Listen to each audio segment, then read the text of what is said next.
What is social housing?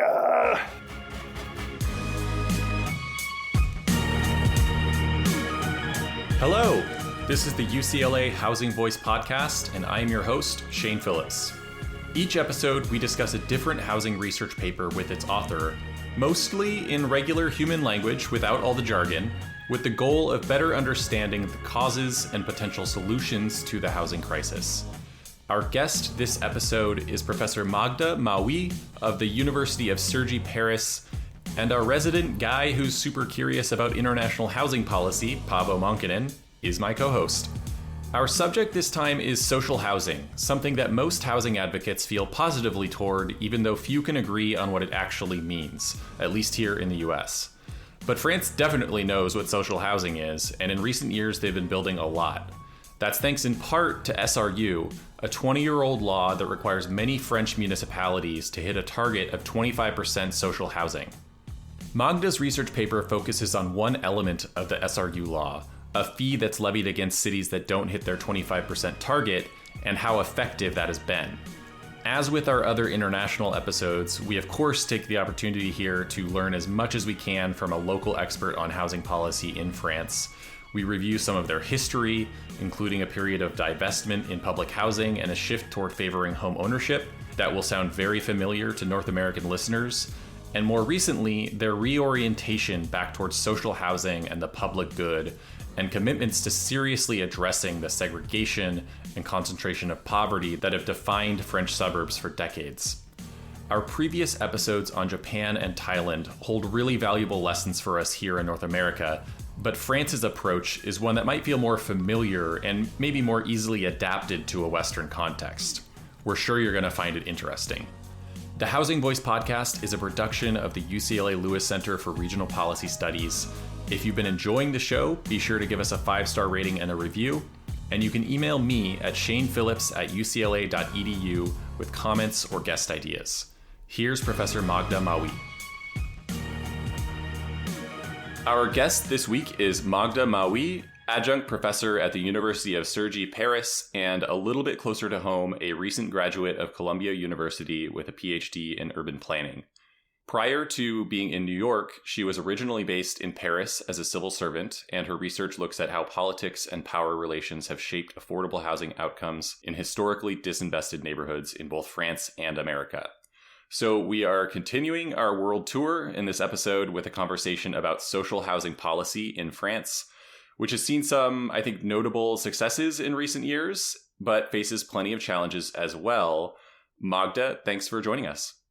Thanks for having me. I love the podcast, and I'm really thrilled to talk to you guys today about my research. Thank you so much. And Paavo, hello. Hey, Shane, how's it going? Welcome, Magda. I'm very excited. I was very excited to discover your research. Hat tip to Arthur Accolin, who pointed me to it, because I think, the topic is super important for two kind of themes in California housing conversations around affirmatively furthering fair housing and kind of desegregation, as well as this idea of social housing being beneficial. So I think it's going to be a really useful conversation for our listeners. I'm grateful for the invitation and also thrilled of having this very, very timely conversation with you guys.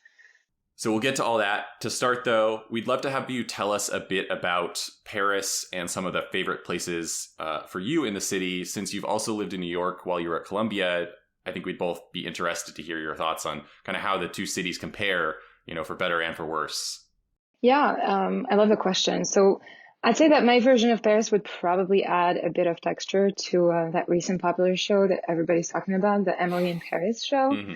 I'd start with a place that I really recommend. It's like a snapshot of what I feel is Parisian lifestyle without the cliches. So it's in Bassin de la Villette, in the eastern 19th arrondissement of Paris. It has been very dear to me since I was a child. So picture a portion of a canal which is bordered by tons of bike lanes, cafe terraces. Two public cinemas are very cheap, facing each other, old people playing bocce, kids and puppies playing in public playgrounds, a soccer field that's overlooking the water. I mean, all of that also because we're housers, set in the middle of the utmost version of social mix, because you have, the top condos that overlook the canal, you have student housing, senior housing, ground floor social housing units that are, added to the mix. And somehow this is not cliche at all. It's just this essence of Paris life, also very ethnically and socioeconomically diverse. And I just think it's a perfect snapshot. I would, of course, if you were to visit me, take you to some other must-see landmarks, like the Musée d'Orsay, my favorite museum, perfect to tell you about, Paris modernization, Haussmannization, and all kinds of later transformations throughout the 20th century. I would show you a 360-degree view of Paris from the Hill of Montmartre or the Parc de Belleville. And then, of course, because we love housing, I would probably take you to housing projects that I think are historic heritage gems. For instance, the Arc de Flandre in the 19th arrondissement. If you want to feel like you're in Blade Runner, I would show you the modernist Nuages towers in the banlieue of Nanterre, or maybe the Espace d'Abraxas, because they were designed by Ricardo Bofill and he just passed away. In terms of your second question about how the two cities compare, I thought about it a lot because, of course, the two cities have been my back and forth for the past now 6-7 years, very dear to me. And the first thing I came up with was sort of a joke. I was like, Paris has better bread and New York has better beaches. And then I thought that's not enough. So I thought about it more. New York has better beaches? I guess Paris doesn't really have a exactly. Beach, that's where the joke is. I guess not a high bar. Yeah. You got me. Yeah. And I was trying to think about it from, sort of a perspective of what interested me also intellectually. I was thinking of this book by Daniel Rogers, the historian who wrote Atlantic Crossings, and he writes something comparing New York and Paris and also describing the policy transfers that really shaped progressive politics in the two places. And he says one finds oneself pulled into an intense transnational traffic in reform ideas, policies, and legislative devices. And that would be me, basically, and also a lot of people who try to navigate the two places.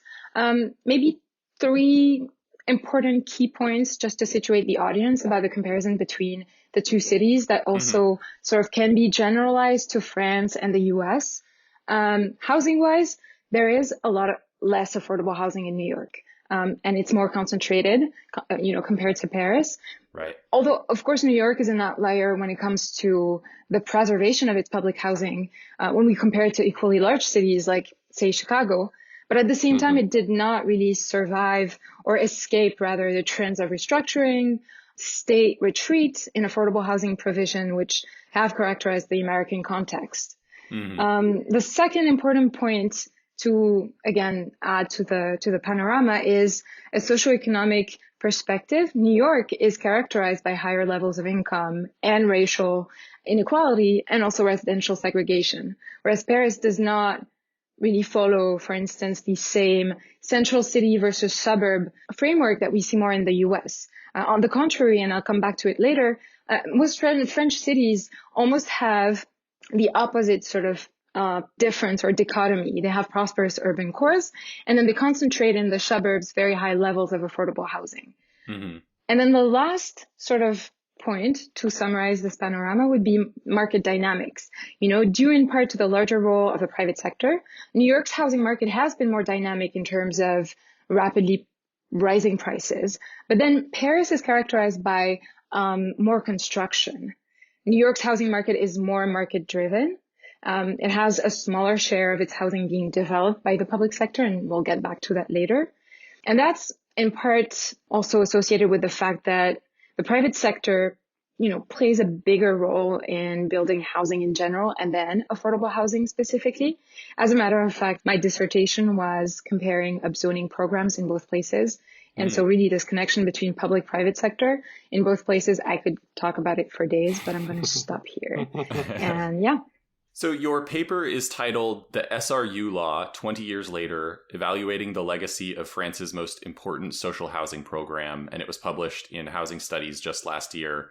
I guess first, can you tell us what SRU Law stands for, what the French translation of that is? Yeah, absolutely. So we call it SRU Law for the purpose of the podcast and usually just to talk about it in English, but it stands for the Loi Solidarité et Renouvellement Urbain, which would translate roughly as law for solidarity and urban renewal, not the kind of urban renewal that we historically know or associate with American history, but, Right. I'll come back to that later. Okay, yeah, thank you. And I think your pronunciation of that just illustrated why I did not even try. So I'm going to avoid my French words as much as possible here. So the SRU law was intended to encourage social housing development in municipalities across the country as a way to reduce segregation in particular. And its ambitious goals were later complemented by financial penalties for at least a subset of cities that weren't hitting their targets. And one might expect that those fees would motivate those cities to build more. But in fact, you find that after the fee went into place, municipalities that were subject to it saw their social housing stock grow more slowly than in places that were exempt from the fee. So that raises, I think, a lot of interesting questions about the use of different strategies to change behavior, be they incentives or penalties or mandates. And as you discuss in your paper, it also illustrates how much other factors like political leadership really weigh heavily on these outcomes. As you put it, beyond the adoption of a national fee for non-compliant municipalities, social housing production trends are impacted by the types of land use ideologies in place in municipalities, be they pro-social housing or exclusionary. So in the show notes, we're going to include 2 articles in addition to Magda's, one published for the Brookings Institution by Arthur Accolin, who was already mentioned, and that's about France's rental housing market. And the other is in the International Journal of Housing Policy and written by Yona Freemark. And it's specifically about the country's success at doubling housing production in the Paris region. To give our listeners some of that additional context, I'll quickly share a few facts from Arthur's paper, and we'll come back to Yona's later after we've talked about Magda's work. So first is, and Magda touched on this a little bit, is just the sheer scale of public sector involvement in the French housing market, with about 40% of renters living in public housing of some kind. In the US, I don't have the figure off the top of my head, but I imagine it's closer to 2 to 5%, depending on how you define public housing. Something like that. Yeah, public housing, whether you include low-income housing tax credit units, even with those, we're still not very high. Public housing isn't just for low-income households in France. More than 3/4 of French households were eligible for some form of public housing in 2013. Renters in France receive a lot more government support than in the US, and even in the private rental market, only about 1/5 of French renters in the bottom income quintile pay more than 40% of their income on rent, compared to nearly 50% of US renters in that bottom fifth. As I suspect will be important to this conversation, a lot of French public housing is concentrated in mid-rise and high-rise buildings at the outskirts of metro areas, and due in part to the SRU law we'll be talking about, France has built about 1.8 million social housing units between 2001 and 2019, or about 100,000 per year. For comparison, the low-income housing tax credit in the US also builds about 100,000 low-income units per year, but we also have 5 times the population of France.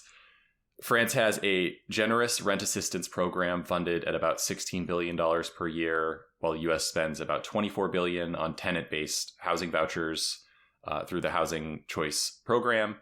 But despite all of these supports for renters, homeownership is still quite popular in France, and almost 60% of French households own their homes, compared to just about 2/3, or I think around 65% of US households.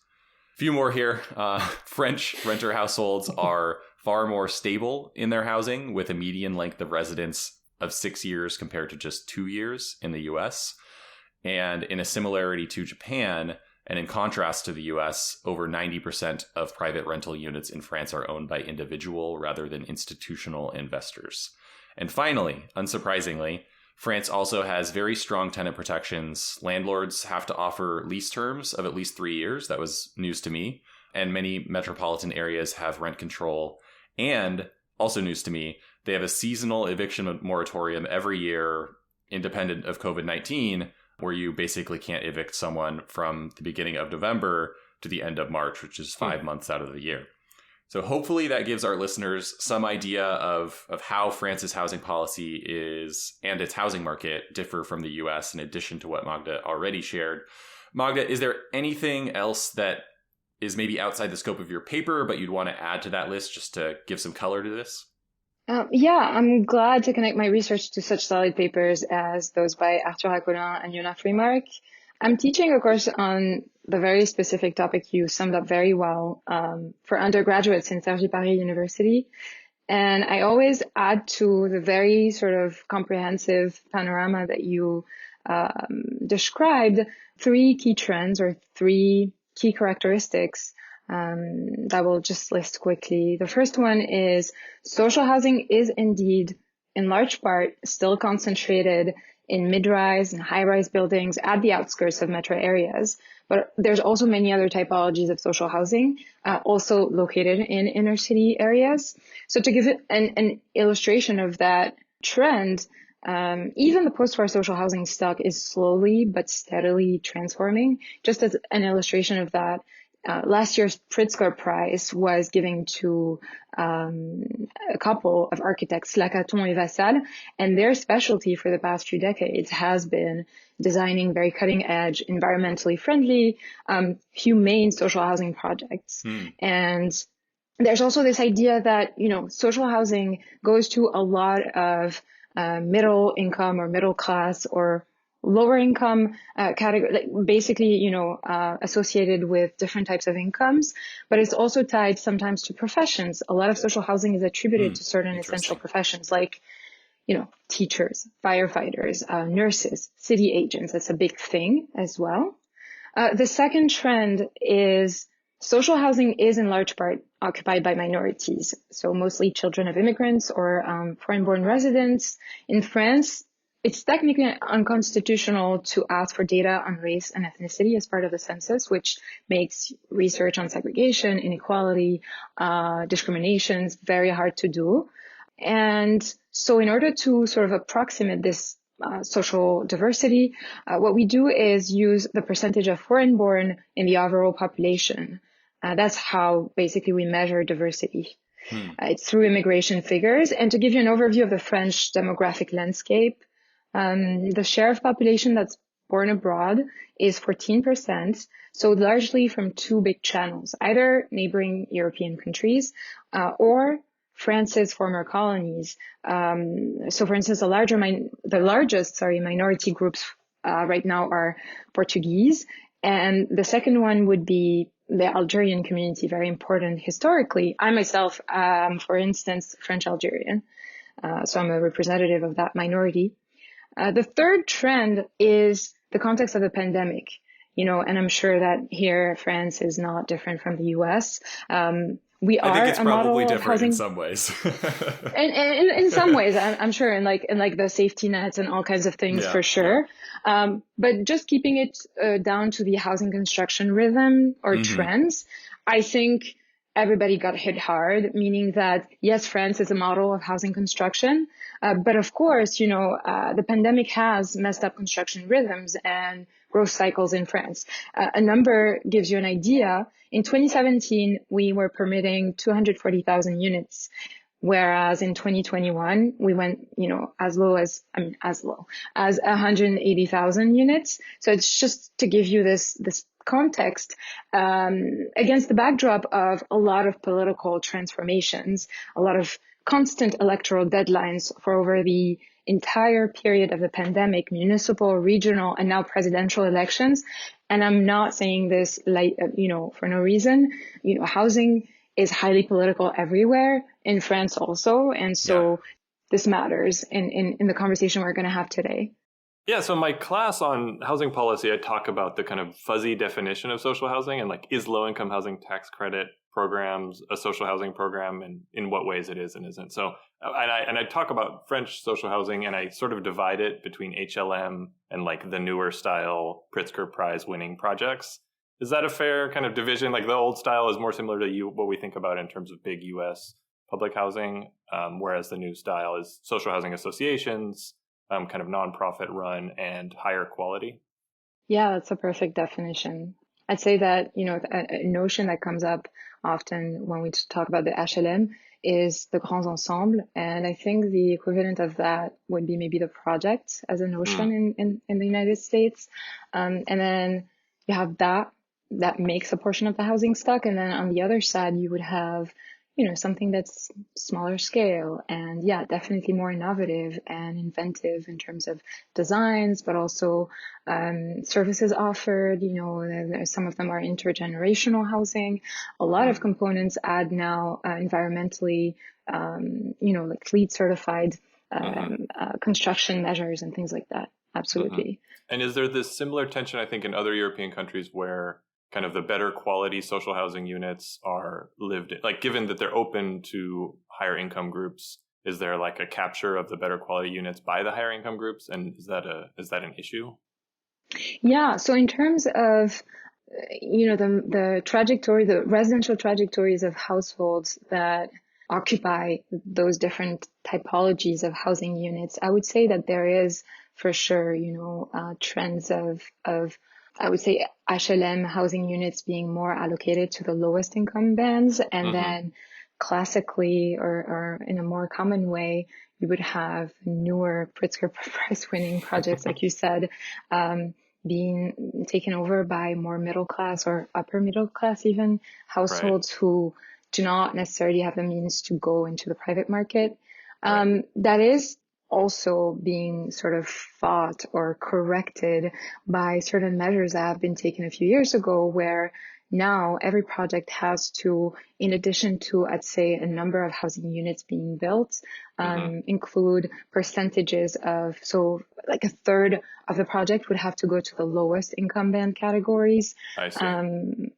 Even the beautiful ones, basically. Right. Although everything is beautiful, and I and my message and my fight as somebody who loves housing architecture is to say that all the HLMs and are very interesting, but a lot of them are decaying as well and have huge maintenance problem. I mean, then we could go off on a whole separate tangent of kind of lovely, boring, generic housing being superior to the fancy bespoke stuff just because it can be provided so much more inexpensively. But so there's these three income categories that the social housing system uses.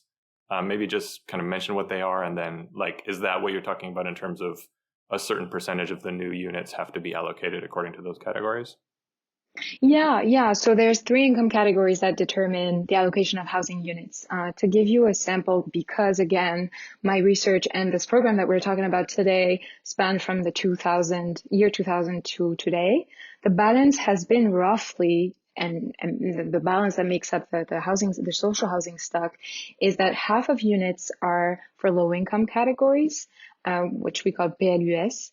It's an acronym, everywhere in the world, planners, housers love their acronyms. And then the second category would be approximately a third of the housing stock, and that's for moderate income households. So the PLS category. And then the remaining 10% would go to middle income households who are in fact upper class technically compared to the two other ones, but they're still having trouble finding, stability and good access in the private market. So they get this help getting access to the social housing units. So when we're talking about this SRU, it's a certain amount of housing units that each municipality has to have that are social housing. So all three of those categories count for that quota? Yes, absolutely. Yeah, Okay. That was part of the program core or essence, not necessarily since the 2000s, but later when it was reformed in 2013. What most officials realized was we cannot just, give a certain quota of fair share to be mandated over municipalities. We need also to be, I use the word qualitative, but I don't think that's necessarily appropriate, but it's more about thinking among these 25%, portion of the housing stock that we're mandating to be social housing, what are we exactly talking about? And so they incorporated this obligation of having a third being, for instance, for lowest income category households. I see.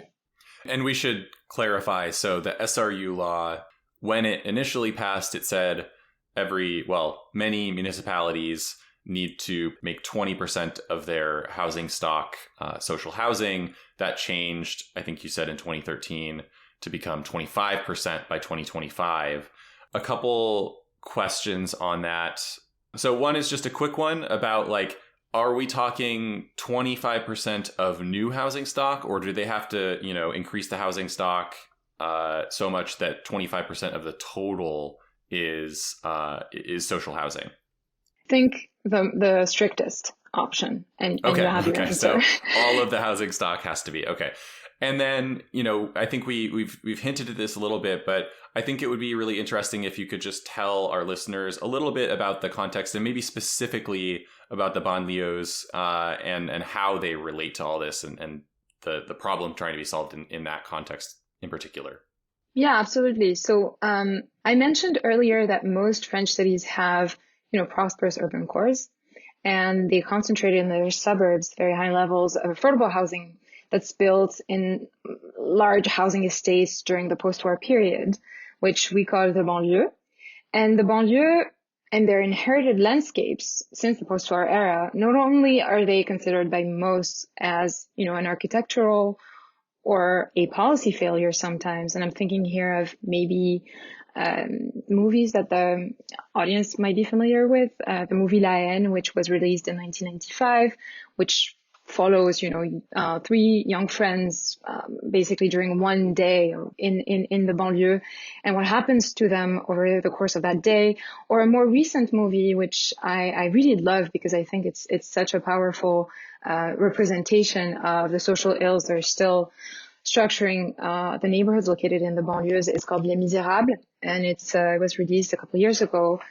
And it tells a similar story, several years later, it tells exactly the same story. It was actually filmed and, directed by people who are part of the same artistic crew and production crew.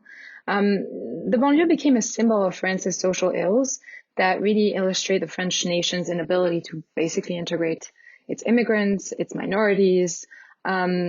It's also representing this stock that's just decaying and not being fixed in a way. Think about it.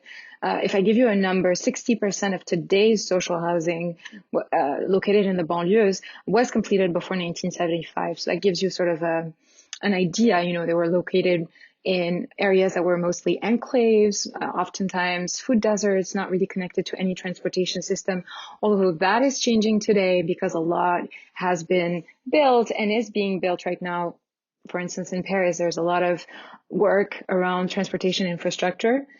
So they were located often in modernist high-rise towers, which we call the grands ensembles, and I mentioned that. It's sort of the equivalent of the projects in the U.S. They were the battlefield of highly violent riots in 2005, a moment where really it was sort of an emergency call from residents who just took the streets for the longest time in France's history. And, France loves protests, but those were just the longest ones. It lasted for weeks, and it was just rising like a fire that took over the entire territory just to say, fix your policies and fix the relationship of the state to the banlieue's residents. And so the failure of the dialogue between the state and the residents of these neighborhoods is really a context in which the SRU sort of rises. And so project yourself in the 2000s, take this highly intense context of the banlieues and this context of thinking about their future, add to it longer term trends, a combined relative retreat of the state from social housing production, towards more home ownership opportunities and subsidies in the 70s, which you already mentioned. Also add to it a devolution of housing policy prerogatives to the local and to the municipal levels in the 80s. What happens is political figures, particularly on the left, they started announcing that it's necessary to implement a national program aimed at rebalancing the geographic location of social housing units. And that's really when the SRU is born. It was basically a response to growing trends of segregation and concentration of poverty in French cities. That's actually why when I try to define the SRU program, I insist on the fact that it was not to necessarily, of course it was to accompany in a way, the increase or the growth of the number of social housing units, but it was more about rebalancing geographically and rebalancing of efforts in terms of who was doing the job, and who was, helping the national effort. I think maybe for the listeners, the closest parallel is Massachusetts 40B, which we talked about in an earlier podcast with Nick Morantz and Echo Zhang. And they have this, idea that 10% of the housing stock in each municipality should be affordable housing. So that's maybe something. But, I think it's just so impressive, the ambition of this program set out in the year 2000 that 1/5 of housing in every municipality should be social housing. But it's not every municipality, right? It's just urban municipalities, because there's like 30-something thousand municipalities, and it only applies to a fairly small percentage of that. Could you just explain how the geography plays out? Yes, absolutely. So in France, due to many reforms that happened after the 1789 revolution, you had this idea that the territory had to be sort of divided into a very equal or sort of spread out system where you would have a lot of municipalities, which means we have 36,000 of them. 36,000, sorry. And, we're a very small country, and we have those municipalities, and not all of them have to comply with the law. It's approximately less than 2,000 municipalities that are subject to this program. And out of these, most of them do the job of, keeping up with the deadlines and the quotas. And then you have a little bit less than 300 that are sort of not working well and not doing the proper, just not following the rules or not just meeting the deadlines. Some are doing it on purpose, and some are really trying hard, but not really managing to do well. And there's two categories, and we'll come back to that. Yeah. And this might actually be the transition for that, because your paper is not just about SRU generally, but specifically this Article 55 clause, which is a financial penalty for cities that don't hit their 25% target. Not all cities are subject to this fee, but many are. So among these cities that are subject to the SRU law, only a subset of those is actually subject to this fee if they're not meeting their target. Can you explain how that works? Who's subject to it? Who is exempt? Yes, absolutely. So like you said, there's this Article 55 fee, which is the stick component to the SRU program.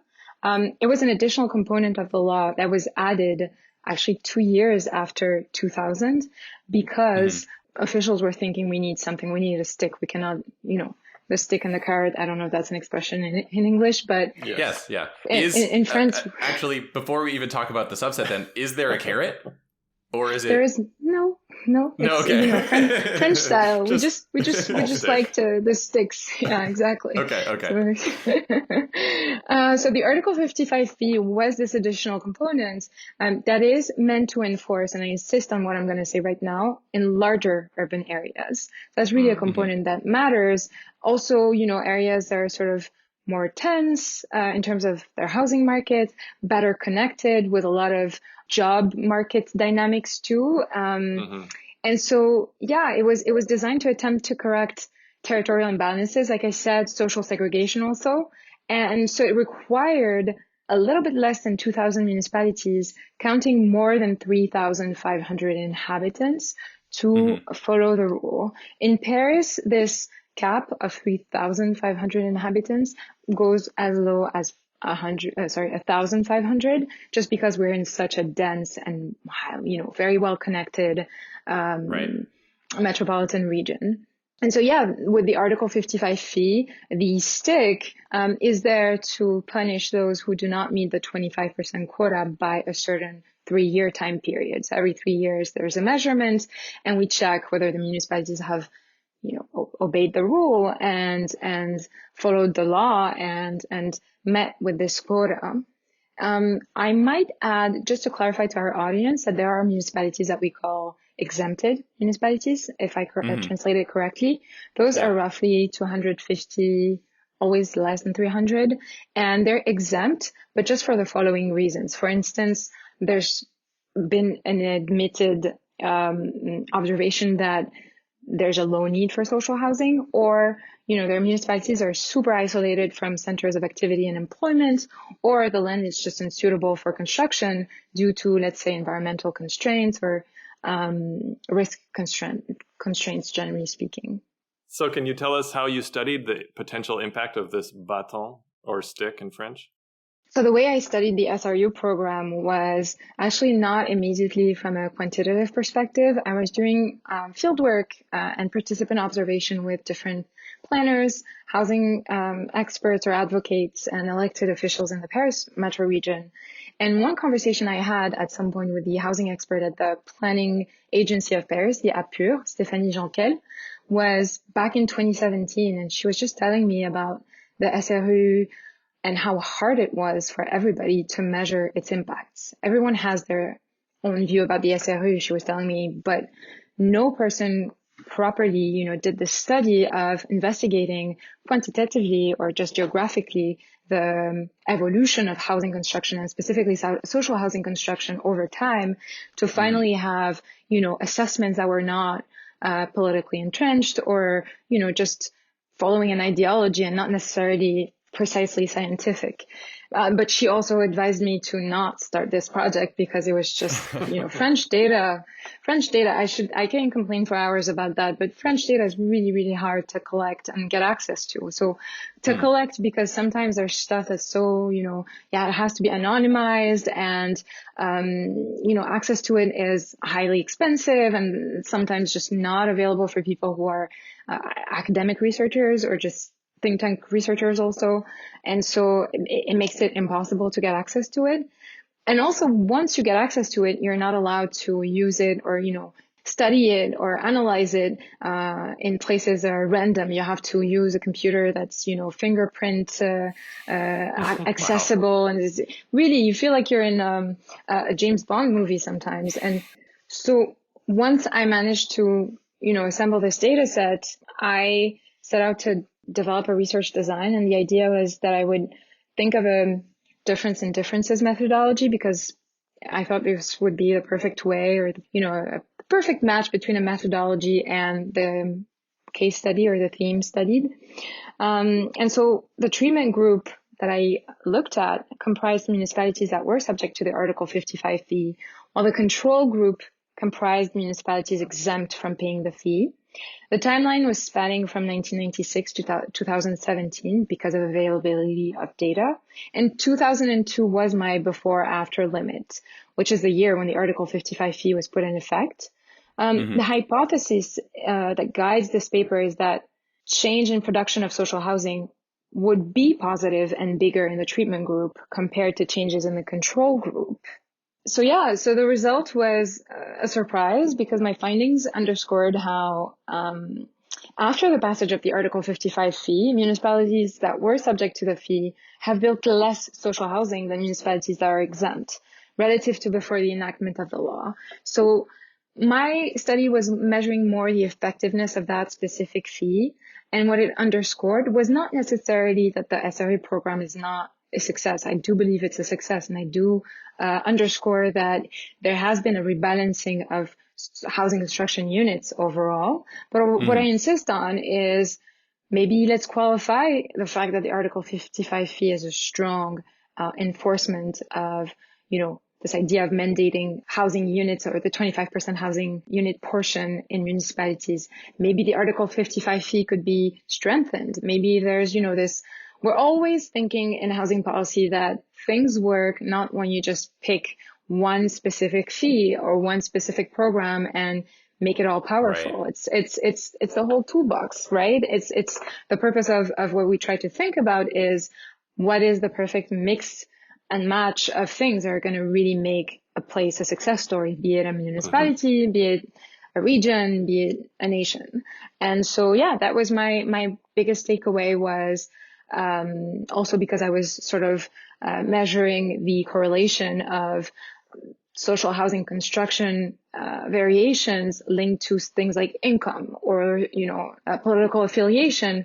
Because as a reminder, 71% of municipalities are not building social housing units reaching the quotas that are required of them are right-wing or extreme right-wing. And that's really also what set off my excitement and dedication to finding all the data. It was just because I wanted to know. Wow. So you're trying to figure out why they didn't build the social housing even if they were having to pay a fee. And some of the explanations are these are rich right-wing municipalities that don't mind paying a fee, maybe.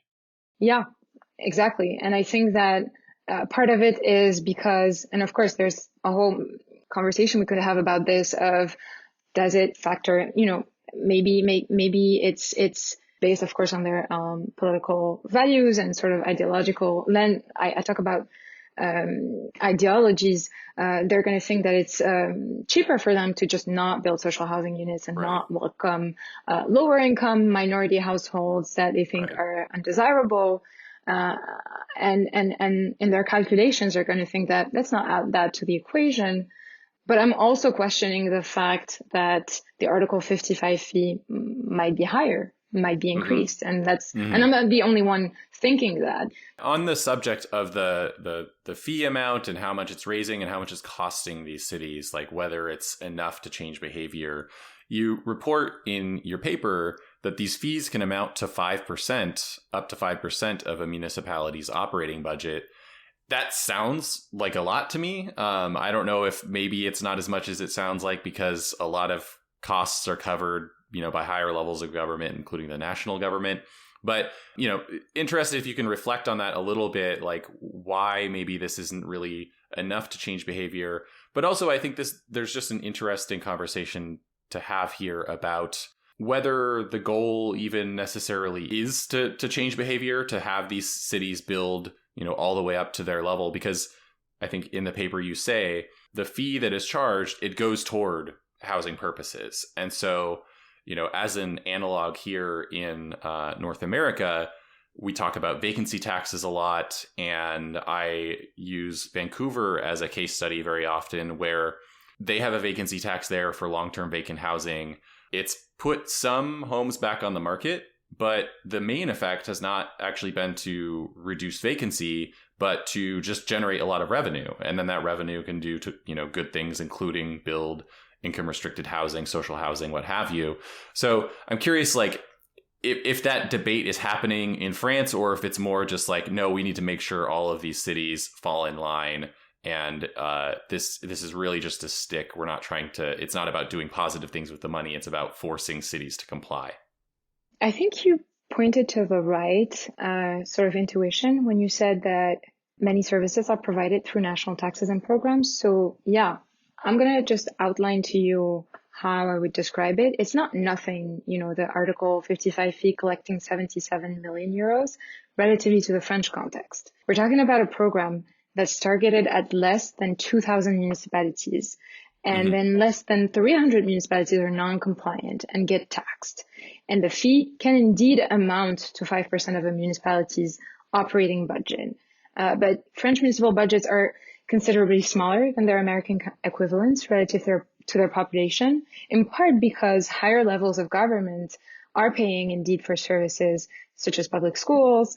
So that means that it raises less money than, say, if we were in an American context. I don't know if that already hints to sort of, putting back in context a few of the numbers. Yeah. You say in the paper that the average non-compliant city that's paying this fee, the budget for those cities is about 1,100 euro per resident.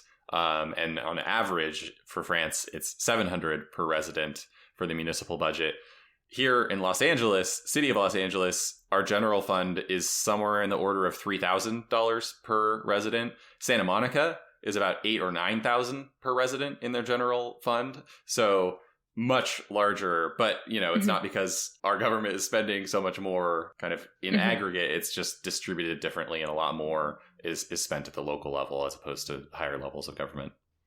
Yeah, absolutely. So it was a very good question, because I think it puts in perspective some of the numbers, but also to sum it up, they're willing to pay the price.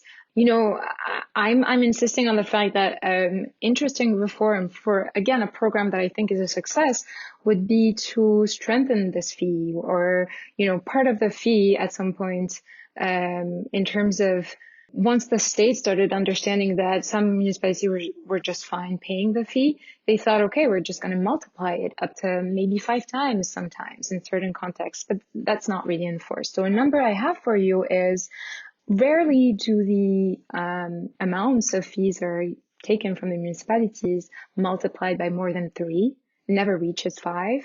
And also another sort of component that is part of this Article 55 fee component is the prefects who are at a higher state of government intervening at the municipality level and taking over the prerogative of giving construction permits. That's the biggest prerogative when you talk about planning and housing at the municipal level, is having this power to give or deny the construction permit. And technically, the fee has added or associated possible multiplication of the fee combined with the prefects coming in, basically like sheriffs, and being like, okay, I'm taking your toy away from you and you're not allowed to give the permits anymore. But that has been done only on 11 municipalities. So just to give you a number, we could do more of that. And which California is doing a lot of that kind of thing with our housing accountability unit, and a lot more enforcement and oversight than we've had in the past, even though we've had a lot of these laws in the books for decades. Sounds like a similarity there. And we had a similar discussion a couple of years ago at the state level in terms of adding a fee or taking away some kinds of transportation funding to certain municipalities if they're not meeting their obligations. But I do like the idea of having a fee as in addition to the taking away local powers to some extent, and then using that money for social housing. It seems like a win-win there. Absolutely. I was just going to add that the fact that you mentioned sheriff was very appropriate, because in your paper you describe these cities as outlaw municipalities, and here in California we would just call them like non-compliant cities or something boring like that. So I think scofflaw has been used, but scofflaw is inferior to outlaw. I think we need to strengthen our language a little bit, though. And maybe that's a good segue into about the media. I think the role of the media is really interesting in this issue. I'm going to just comment on the outlaw municipalities.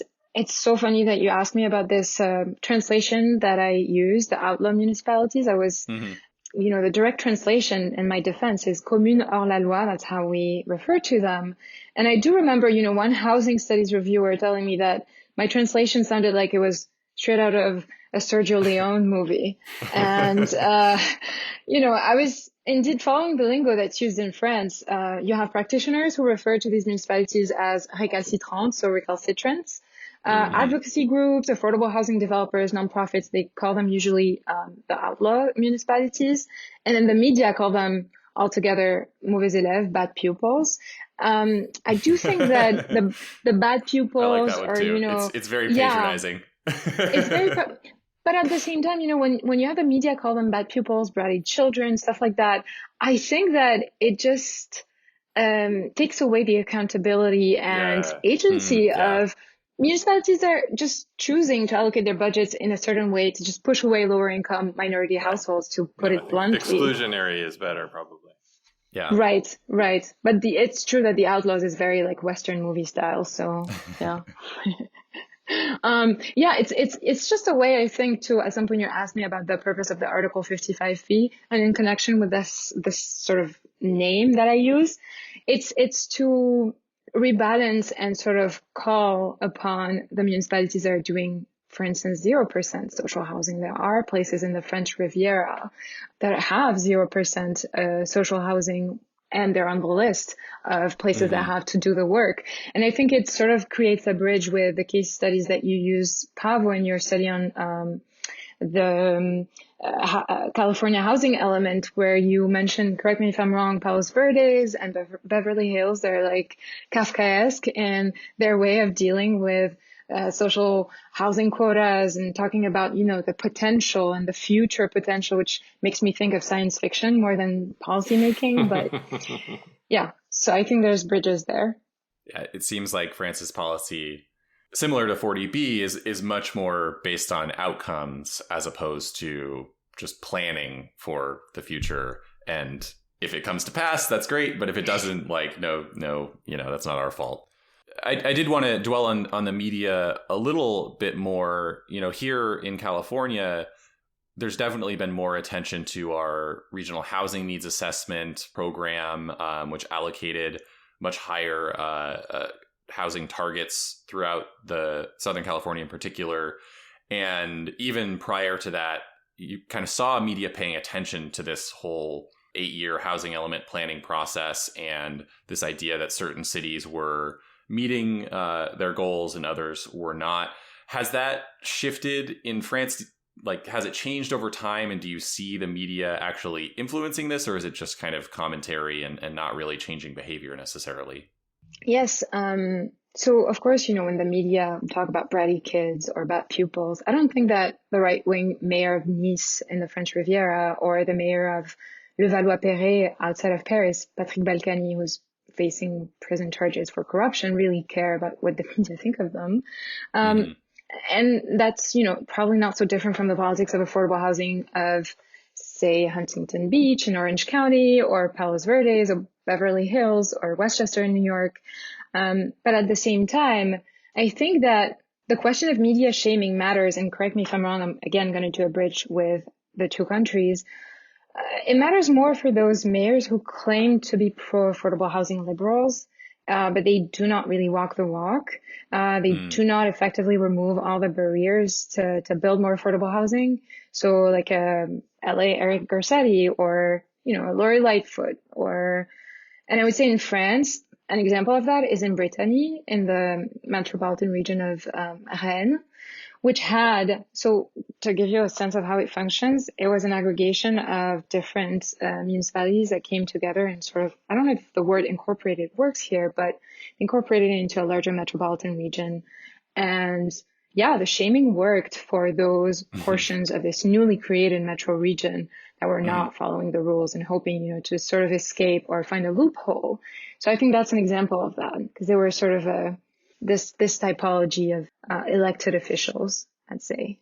But of course, at the end of the day, what matters is not just media shaming. It's increase of the fee, more systematic enforcement of eminent domain, for instance, that combined with the media shaming has been the equation or algorithm that really works.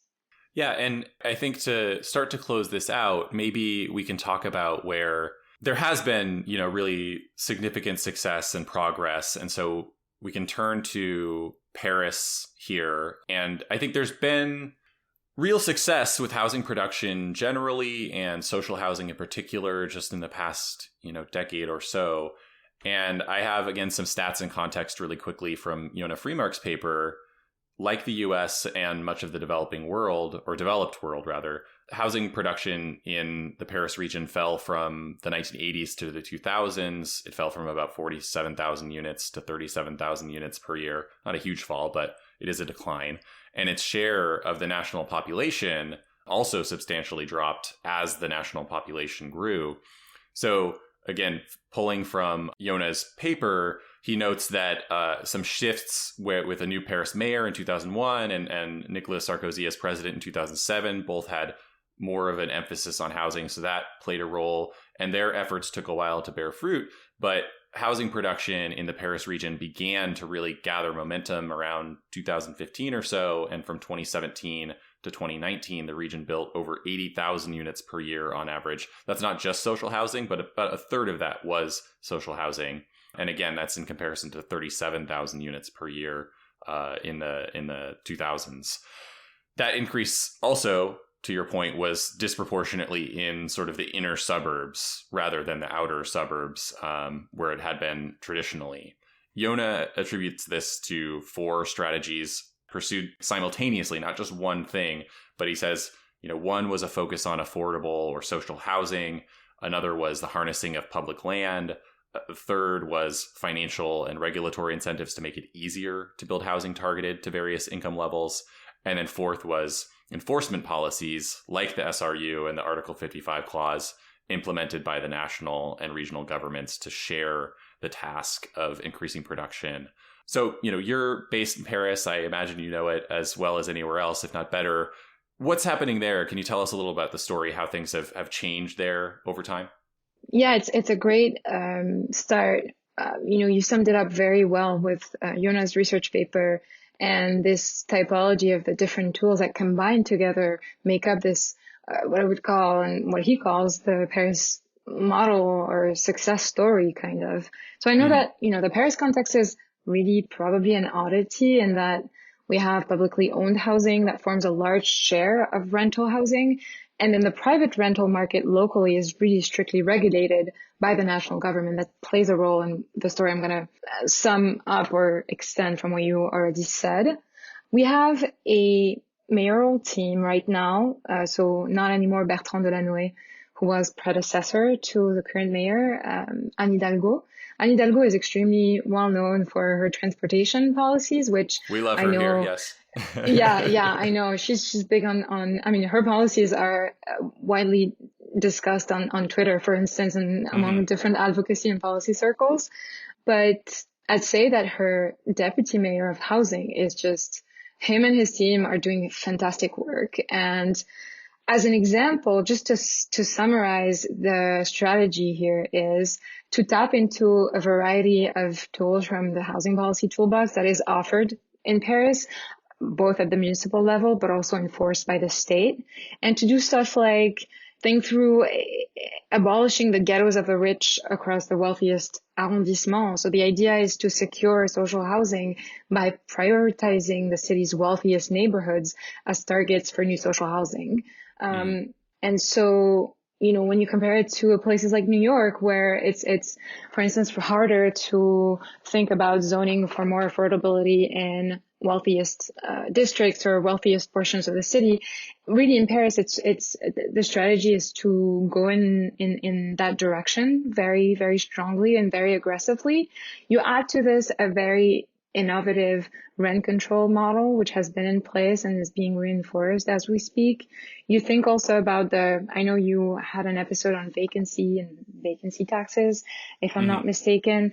Paris has been really at the forefront of the battle against Airbnb-ing a lot of units in the city. We're in the capital city. It's a global city. It's very tense market, super expensive housing stock, generally speaking, but there's behind that this whole team of dedicated public sector agents who are really trying to put together a net of things to maintain the middle class and then lower income categories within the city.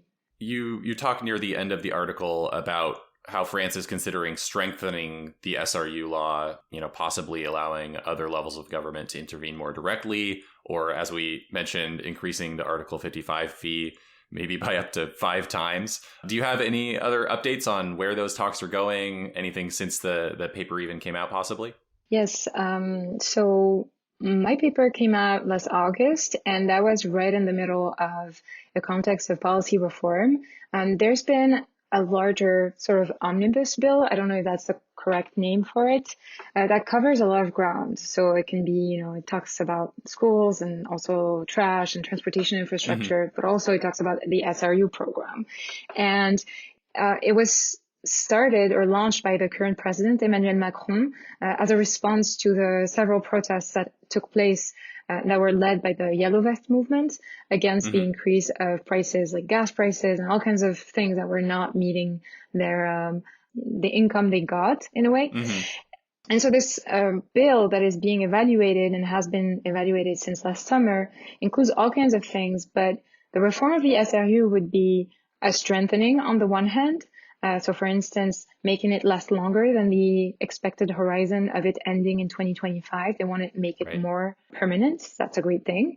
But then on the other hand, something that would be bad is they want to initiate a better rebalancing of housing construction trends by capping the best students in a way, or the best pupils, who are doing more than 40% housing stock, force them to stop basically building social housing, which of course a lot of advocates and leftist elected officials mobilized against, because they said in order to rebalance, you cannot just, cap and stop construction where it's happening. You have to enforce it in the exclusionary municipalities. So it's being evaluated, studied right now.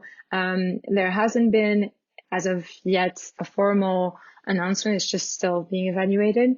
But that's a big sort of piece of news for the evolution of the SRU program. And I would say, of course, it's also very big in terms of the upcoming elections because, we have right-wing, and I'm going to just talk about the extreme right-wing for a second. We have candidates like Marine Le Pen, the most classic figure of extreme right in France, but also the new one, Éric Zemmour, who has been very mediatized in France, and I'm sure you've heard of him.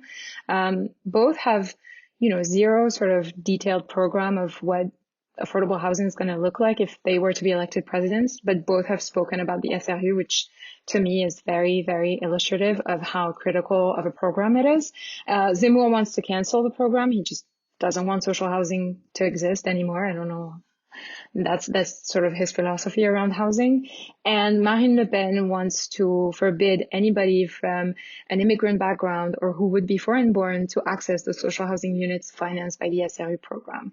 So That tells you how critical and central this program is, and the research around this program is as well. Mm-hmm. What's next for you on the research? Are you doing more on the SRU law or other projects? Yes, an area of investigation that I would like to explore would be evaluating the different sort of balances between income categories in the housing that's been built since 2000. And there's no available data as of yet, but that didn't stop me before, and I really hope that will not stop me. And then in addition to that, I would continue evaluating the legacy of the SRU and combine it with larger research I've been doing. So for instance, with my supervisor, Lance Freeman, we have been working on comparing upzoning programs in New York and Paris. So I've done that qualitatively, but we're also doing it quantitatively just to measure, more ways of finding. I love the theme of those international focuses that the episodes are taking, which is trying to find, solutions for problems and solutions that may originate from abroad, basically, or from this comparative perspective, and look at different housing markets and how they fare better or worse, looking at programs that are similar, try to find tools and lessons. So that's the work I am doing. And then, next, I'm currently in academia, very happy with that. But maybe, why not deputy mayor of Paris in charge of housing? I like it. All right, Professor Magda Maaoui, thank you for joining us today. Thanks for having me.